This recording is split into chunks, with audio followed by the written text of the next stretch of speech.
जी, हम आज विज्ञान के दौर में जी रहे हैं। तो आज के दौर में लोग ऐसी बातों को अंधविश्वास के तौर पे देखते हैं। तो आपके जो अनुभव हैं, इसको किस तरीके से देखा जाए? अब देखो, जनता जनार्दन है, कुछ भी कह सकती है, अंधविश्वास भी कहते हैं, पर मैं कहता हूँ कि अभी प्रकृति पे भगवान की सत्ता है, माता आदि शक्ति परम सत्ता जो है उसकी सत्ता विराजमान है। और अनुभव की बात करें, जैसे कि आपने कहा कि विज्ञान का दौर है, पर मैं नहीं मानता कि विज्ञान का दौर है। जहाँ विज्ञान की शक्तियाँ समाप्त हो जाती हैं, वहाँ दैविक शक्ति की शुरुआत होती है। नहीं, ये आपका ऐसा बोलना है कि जहाँ विज्ञान खत्म होता है वहाँ दैवीय शक्ति शुरू होती है। तो इसको आप कैसे एक्सप्लेन करेंगे? आपके केस में आप कैसे एक्सप्लेन करेंगे कि जहाँ विज्ञान खत्म हुआ, मान के चलो कि आपके पास कोई पेशेंट आया जहाँ डॉक्टर ने उसको मना कर दिया हो, क्या आपके पास ऐसे एग्जाम्पल हैं? ऐसे मेरे पास लगभग हजारों एग्जाम्पल हैं कि जो, जैसे कि कई लोग आए मेरे पास, कैंसर पेशेंट आए या मृगी पेशेंट आए या अटैक पेशेंट आए, कि जिन्होंने डॉक्टरों ने कह दिया कि जैसे तुम्हें लाइफ टाइम टैबलेट लेना है, लाइफ टाइम ट्रीटमेंट लेना है, तभी जिंदा रह सकते हो, हार्ट वाले। पर मैंने जो उनकी कृपा से हनुमान जी महाराज के द्वारा बताई हुई बूटी से मैं मात्र 3 खुराक दवाई दी है। इसके बाद कोई ट्रीटमेंट लाइफ टाइम नहीं लेना है, ना कोई टैबलेट लेना है। गुरुजी, आप जो ट्रीटमेंट की बात कर रहे हैं, आप बहुत बड़े वादा कर रहे हैं और बहुत बड़ा दावा भी कर रहे हैं कि आपकी दी हुई बूटी से हार्ट पेशेंट की बात करें, किडनी पेशेंट की बात करें या तमाम तरह की बीमारियों की बात करें, लोग ठीक हो रहे हैं। आप मतलब देखा जाए तो आप विज्ञान को चैलेंज कर रहे हैं। हाँ, इसको क्या है, हम विज्ञान को चैलेंज नहीं कर रहे हैं, पर विज्ञान से और हनुमान जी महाराज की या माता आदि शक्ति जगत जननी की तुलना की जाए तो कई गुना विज्ञान आपकी पीछे है। क्योंकि जहाँ विज्ञान की बात करते हैं आप, जिनको हॉस्पिटलों से भगाया गया, चाहे बम्बई टाटा मेमोरियल हॉस्पिटल हो, वहाँ से भी मेरे पास कई पेशेंट जिनको भगा दिया गया कि 2-4 दिन की इनकी लाइफ बची हुई है, इनका आप ट्रीटमेंट तो बचा नहीं है, इनकी सेवा है, जो भी आप आपके घर पे रख के सेवा कर लीजिए। ऐसे पेशेंटों को हो सकता है किसी भी द्वारा मेरी खबर लग गई और वो मेरे द्वारा उनके जो क्वेश्चन थे फ़ोनों पे पूछा, मैंने कहा भाई मैं कुछ नहीं जानता हूँ, हनुमान जी महाराज के दरबार में आप आ जाइए, अर्जी लगाना हमारा काम है, बाकी कृपा करना हनुमान जी महाराज का काम है। तो अर्जी लगाने के बाद जब वो यहाँ आए, वो अर्जी लगाई, जब मैंने प्रभु के चरणों में प्रार्थना की, आज वो पेशेंट जिनके लिए डॉक्टर 8-10 दिन की ज़िंदगी बोल रहे थे, आज ऐसे पेशेंट आज बिल्कुल सुरक्षित है, नौकरियां कर रहे हैं, जिनके लिए मैं आगे आपको बताऊंगा और उनसे मिलवाऊंगा भी ऐसे पेशेंटों से। जी, आप बहुत बड़ा दावा कर रहे हैं, बहुत बड़ा दावा कर रहे हैं।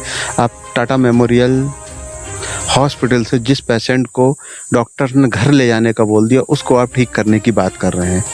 आप इस इंटरव्यू के बाद हो सकता है कि आपसे इन सारी चीज़ों के एविडेंस भी मांगे जाएं, सबूत भी मांगे जाएं। तो उसको लेके आपको क्या तैयारी है आपकी? उसको लेके हमें तैयारी कुछ नहीं करना है। मेरे पास जो पेशेंट, पहले तो मैं कभी उनके कॉन्टैक्ट नंबर भी नहीं रखता था, क्योंकि मैं ये काम तो 20 साल से कर रहा हूँ, यानी 2003 से तो मैं कई लोगों को दवाई बता ही रहा हूँ।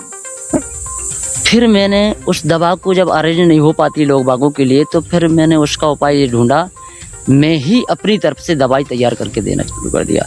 और रही बात आप जो क्वेश्चन करने जा रहे हैं कि हमको बाद में भी कोई पूछ सकता है, आप कैसे उसको सॉल्व करेंगे, तो हमको उस चीज़ का डर बिल्कुल भी नहीं है।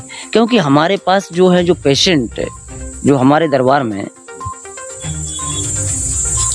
जो पेशेंट आए हैं, उनके मेरे पास कॉन्टैक्ट नंबर हैं, उनका आप कॉन्टैक्ट नंबर ले लीजिए, उनकी रिपोर्ट जो पहले हॉस्पिटलों से उनकी रिपोर्ट मिली है, आप वो रिपोर्ट्स देखिए। इसके बाद जो आज की पोजीशन, उनकी पोजीशन देखिए और आज की रिपोर्ट्स भी देखिए। हमारा बिल्कुल मत मानो, हो सकता है हम झूठ बोल रहे हूँ, पर नहीं, पर इसकी जांच आप कर लीजिए कि आपकी तसल्ली कैसे होती है कि वास्तविक पेशेंट सही हुए हैं कि नहीं हुए हैं। ऐसे में ज़्यादा नहीं तो सैकड़ों पेशेंटों के नंबर मेरे पास उपलब्ध हैं, जिनको मैं आपको दे सकता हूँ। मंगलवार के दिन आपका दरबार लगता है, मैंने देखा है, नोटिस किया है कि दरबार में बहुत दूर दूर से श्रद्धालु आते हैं, बहुत दूर दूर से लोग आते हैं। क्या किसी तरह का कोई आपकी फ़ीस या कोई चार्जेस आपने डिसाइड कर रखे हैं, या जो भी लोग आते हैं उनसे आप किसी तरह के चार्जेस पे करते हैं? हमने आज तक 20 साल में कोई चार्जेस पे नहीं किया है। हाँ, जैसे कि अगर कोई बूटी हमको उपलब्ध नहीं होती है तो हम बूटी का नाम लिख देते हैं, आप खरीद के ले आइए उस बूटी को, क्योंकि जड़ी बूटी है, अब हमारे जंगलों में वो उपलब्ध नहीं हो पाती हैं, तो उसका तो चार्जेस आपको लग सकता है। पर मेरे द्वारा ना तो कोई चार्जेस, ना किसी भी प्रकार की फीस, ना किसी भी प्रकार का चढ़ावा मेरे द्वारा नहीं बताया जाता है, ना ही यहाँ लगता है। निःशुल्क सेवा आज मैं 23 सालों से दे रहा हूँ, 20 साल से प्रॉपर सेवा दे ही रहा हूँ। और आज तक मेरे द्वारा 20 सालों में भी अगर कोई बंदा ये नहीं बोल सकता किसी को मैंने 20 रुपये का चार्जेस लगाया हो 20 साल में। गुरुजी, सुनने में ऐसा आया है कि आपके पास ऐसे लोग भी आते हैं जो जिनका कोई परिजन, अपना परिजन कहीं खो गया है, या इनकी कोई कीमती वस्तु कहीं खो गई है, या कुछ उनका वाहन, इस तरह की कोई चीज़ें चोरी हो गई हैं, तो आपके पास इस तरह के लोग भी आते हैं, उनके लिए भी आप सॉल्यूशन देते हैं?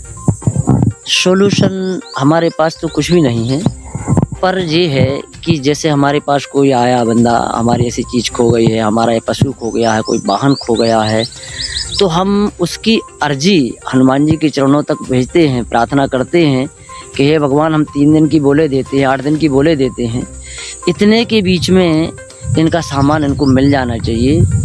और जैसे कि अगर मेरे मुख से निकल गया कि चलो ठीक है आप कहीं मत ढूंढो, वो 3 दिन में आपके घर आ जाएगा, तो ऐसे कई बार हुआ है कि मैं जैसे 3 दिन का मैंने टाइम दिया तो करेक्ट 3 दिन में ही वो वस्तु हो या कोई भी सामान या कोई पशु या वाहन, वो 3 दिन में उनको प्राप्त हो गया है। तो ये मेरी कला नहीं है, मैं तो अर्जी हनुमान जी महाराज के चरणों में लगाता हूँ, कृपा उनकी है, वो कर देते हैं। माता आदि शक्ति से प्रार्थना करता हूँ, ठीक है, और वो मेरी विनती सुन लेते और आपका काम हो जाता। मेरी कोई इसमें कला नहीं। गुरुजी, देखने में आता है कि हनुमान जी के मंदिर में एक पुराने समय से एक परंपरा चली आ रही है कि महिलाओं का प्रवेश निषिद्ध रहता है, और इसके उलट कई मंदिरों में हम ऐसे देखते हैं कि हनुमान जी के मंदिर में महिलाएं जाती हैं। तो आखिर ये विरोधाभास है क्यों ऐसा? क्या है कि आज का समय ऐसा है कि लोग बाग भगवान की महिमा को नहीं समझते हैं। अगर महिमा को समझते, उनके पावर को समझते, तो उस चीज़ पे अमल करते। अमल नहीं हो रहा है, वो तो सिर्फ एक दूसरे को देख के, एक दूसरे के दिखावे के चक्कर में लोग बाग आ जा रहे हैं। पर मैं इस दरबार में जब भी हम किसी भी महिला की अर्जी लगाते हैं तो हम सबसे पहले ये देखते हैं कि इस महिला द्वारा हनुमान जी का कोई परिक्रमा तो नहीं लगाया गया, या उनके द्वारा उनके पास में कोई भेंट वस्तु तो नहीं रख दी गई है। जो महिला इस प्रकार से कर देते हैं, परिक्रमा कर लेते हैं, मैं उस सप्ताह उन महिलाओं की अर्जी नहीं लगाता हूँ, उन्हें मैं भगा देता हूँ। क्यों? अगर महिलाओं की अर्जी में लगाऊंगा तो माता आदि शक्ति परम सत्ता के चरणों में ही लगाऊंगा।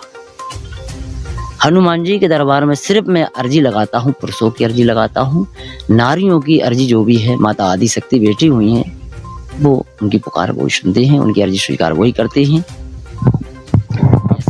आपके दरबार में कई तरह के लोग आते हैं, बहुत सी समस्याएं लेके आते हैं, कई पेशेंट आते हैं जो अपनी बीमारी को परेशान लेके आते हैं, लेकिन मैंने एक चीज़ नोटिस किया है कि कई महिलाएं ऐसी आती हैं और संख्या बल में बहुत ज़्यादा आती हैं कि जिनके यहाँ कहीं ना कहीं उनको बच्चों की प्रॉब्लम रही है, देखा जाए तो इसको कैसे आप सॉर्ट आउट कर रहे हैं? जैसे कि आपने बोला कि आपके दरबार में कई तरह के लोग आते हैं, तो हमारे दरबार में तो यहाँ सभी कौमों के लोग आते हैं, ना कि ऐसा कोई वो नहीं है कि दरबार कोई सिर्फ एक समाज के लिए हो या एक जाति के लिए हो।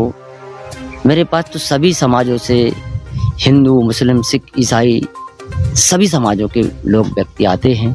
पर मेरा मानना है कि मैं इंसान की कौम को नहीं देखता हूँ, मुझे तो उसके भाव देखना है और उसका दर्द देखना है। हमारा मतलब है हम दरबार में हनुमान जी महाराज की कृपा से जो बैठे हुए हैं, तो हम दूसरों के दर्द को दूर करने के लिए बैठे, ना कि हम किसी जाति भाव को देखने के लिए। हमारे पास कोई जाति भाव का भेद है नहीं है, मेरे पास तो किसी भी समाज का व्यक्ति आ सकता है।